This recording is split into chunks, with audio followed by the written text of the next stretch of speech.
I've cured the beef with native Australian herbs, and then I've done a saltbush salt and samphire. Tracy, you struggled this morning. Have you got your mojo back? I'm hoping that I can redeem myself with this. How do you want the beef cooked? Medium rare.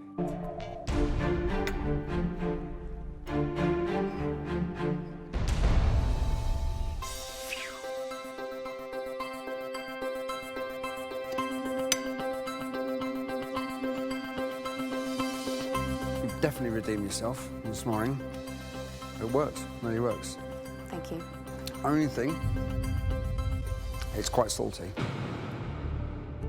Did you put some of the saltbush in there? Yes. In there as well. And is this Saltbush This salt. is saltbush, the dried saltbush leaves. These guys have a very high salt tolerance. It is then way too salty. It's definitely a disappointment not being at my best in front of Heston. Next up, Brent. I've used a family memory and I'm actually really excited to let Heston taste it. My only concern is that raw pumpkin, and I just hope that it's nice. So it's a lamb fillet, roast carrot, raw pumpkin, and a mustard cream, native greens.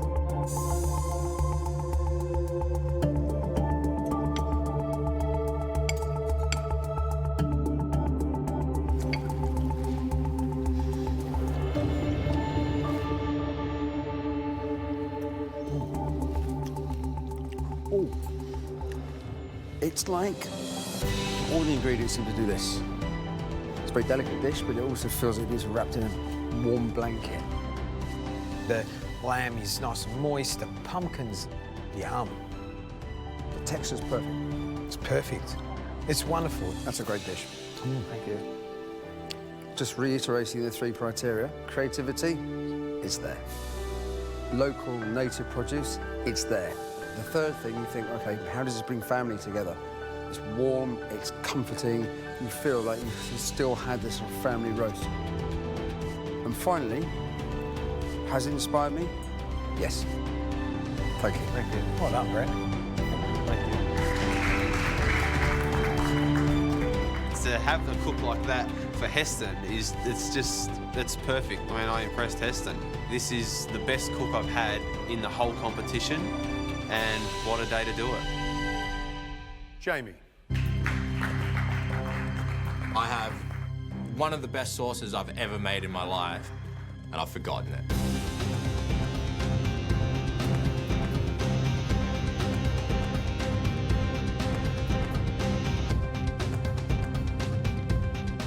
Jamie, there's something missing on that plate. It's something to do with oysters. Yeah, oysters and bacon. What happened? I put the last piece of sea parsley on. As you said, time's up, and then I realised it wasn't on the plate. I know you don't want to hear this, but that's the bit I was looking forward to trying. Do you want to go and get them? Can't judge them, No, that's fine. but might as well have a look. Crazy, isn't it? It's painful. There it is. We can't taste it. Yeah, no, we can't. That's so painful. Tell us what the dish is. Snapper with some Australian native succulents, caramelised beetroot with some lemon aspen and a finger lime dressing. And then there's a pepperberry lemon myrtle salt. All right.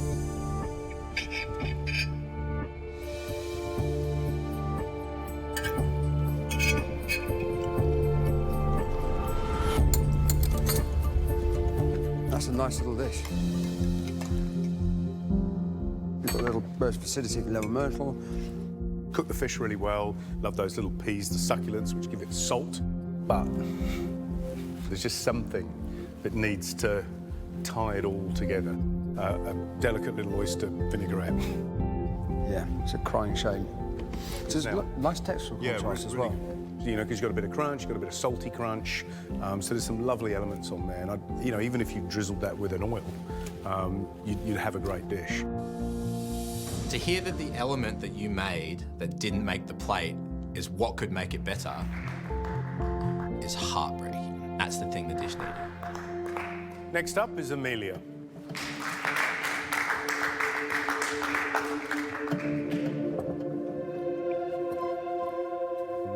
Tell us about the dish. Quail with raw squid and a chicken consomme.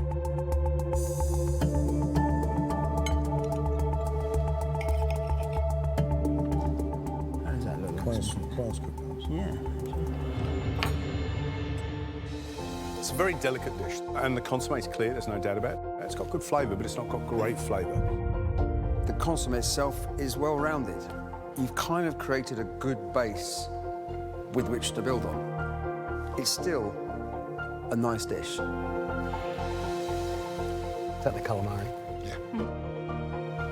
It's delicious. Like sashimi. Does the squid need to be cooked, or can it be served raw? I'm happy with it that way. Some people may not be. Thank you.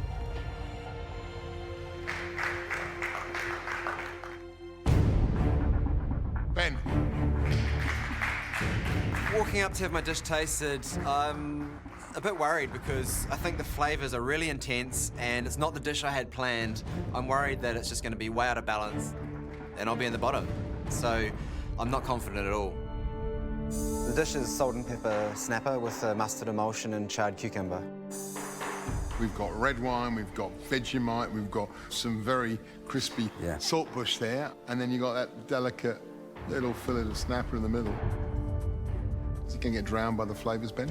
I'm interested to hear what you think about it because there are some really big flavours there and they're not flavours that normally go with white fish.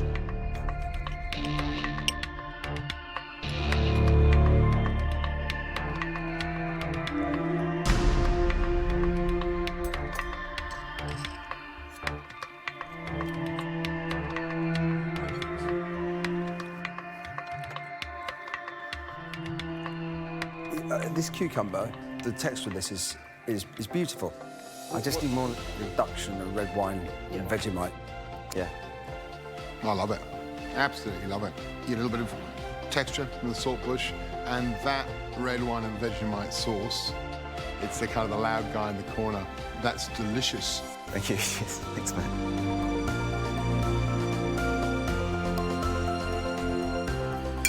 Gosh, you sorted out the fish right at the end. Super delicious, I love it. And you'd be super happy in a restaurant and you'd be sitting there going, wow, it's interesting, because it's got interesting flavours and textures. Boy, that's a surprise. Thank you. It means my crazy idea kind of makes sense. So I now know that I'm not on the bottom. I'm actually nearer the top.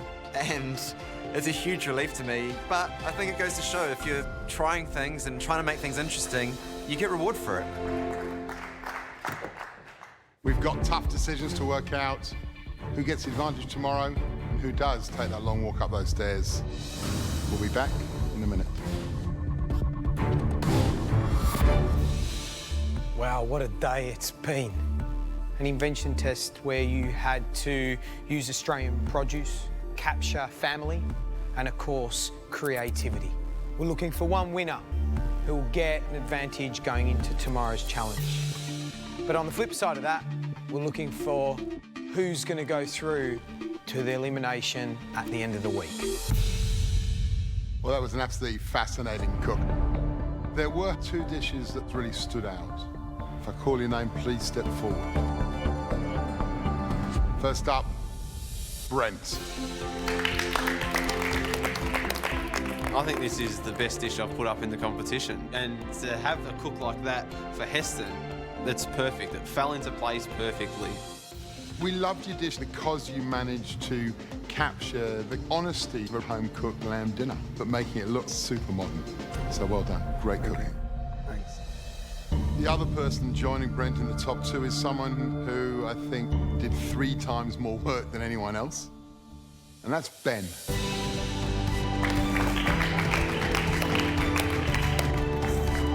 Top 2 again. I'm doing all right at the moment. I'm quite happy about it. This is great. I want to be in the top, not in the bottom. Means I'm cooking tomorrow. I think what we loved about your dish was the gutsiness of it. We know you had all those problems, but what you brought us, it was beautiful in terms of texture.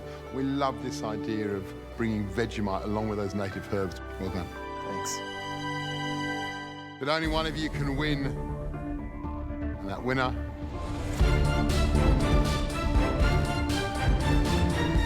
Brent. I'm almost speechless. I mean, I'm super proud of myself. I've exceeded my own expectation, and to impress Heston is something that I never thought I would ever do. I loved your dish on so many levels. I thought there's a lot of ingredients on there that might have clashed and fought each other. Actually, it was the opposite. The 3 criteria, you didn't just meet them, you smashed them. Thank you. That'd be Heston Blumenthal praising you to the stars. How do you feel? It's a great feeling. If there's anyone in the world that I look up to in food and would want to impress, it's Heston. And now that I've done it, I feel like I've finally achieved something I never would have dreamt. I've won something. I've won and I've impressed Heston. When we discussed your dishes today, not only were there 2 people at the top, but we felt there were also 2 people at the bottom. If you're on the bottom of the pile today, then you face elimination. I'm pretty certain it's going to be me going through to elimination. If I call your name, please step forward.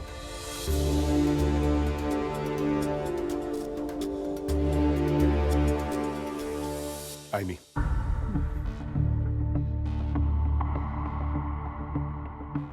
I'm devastated that I'm in the bottom 2. Oh, I'm kicking myself right now, and I'm really, really worried. The idea of stuffing that quail was fantastic, but it was a little dry. It was a little unfinished. We needed something to spring those ingredients off the plate. Shame.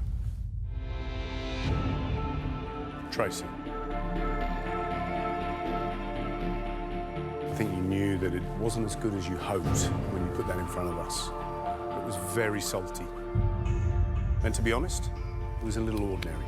The kind of thing that we'd expect to see in week 1 and we'd love it. But this far in, missed the mark. Hearing Gary say that this is something they would expect at the beginning of the competition, my heart sinks. That's not the level I should be cooking at. The least impressive dish we tasted today belonged to Tracy.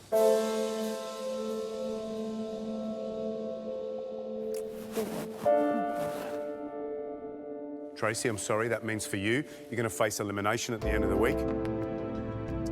I've come off the high of the power open and immunity, straight down to the bottom, and this elimination is going to be huge for me. Like, I feel like I've just got Mount Everest in front of me, basically, to climb. Trace, don't get down. It's a bitter pill to swallow, but you're still in the MasterChef kitchen, and do you know what? At the end of it, there's an elimination. You're not going to be the only one in there. To the rest of you, it's been a big day. You wake up and HB's sitting at your dining room table. Weird. Awesome. You've cooked some great food, so we applaud your determination, and it doesn't end here. Tomorrow is going to be massive. Off you go. Brent? Yes, George? You'll be coming in earlier tomorrow. Get your advantage off Heston. In my onesie. Happy days. I've finished on the highest I've ever been, and yeah, it's Happy Heston Day.